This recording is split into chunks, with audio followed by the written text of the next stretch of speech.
Hi guys, and welcome to our YouTube channel Finance for Beginners, where today I'm here with a brand new video to show you guys on how you can check your news on investing.com.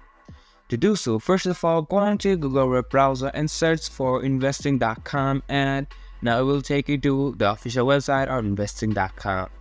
Here you can either sign up, or even without signing up to your account, you'll be able to check the news. Here is the option for news. If you hover over your mouse, you can see there are so many news that you can check from. That is either your financial news or even more news like latest, popular, about your world, or even politics. Simply click on news from here, and now it will take you to the news page of investing.com. Now scroll down until you see the type of news that you want to see.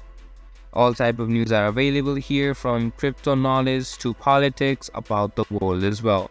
And this is an easy process on how you can check the news on investing.com. This is also this video, and I hope you guys find our video helpful. If you do, make sure to leave a like, subscribe to our YouTube channel, and hit the bell notification.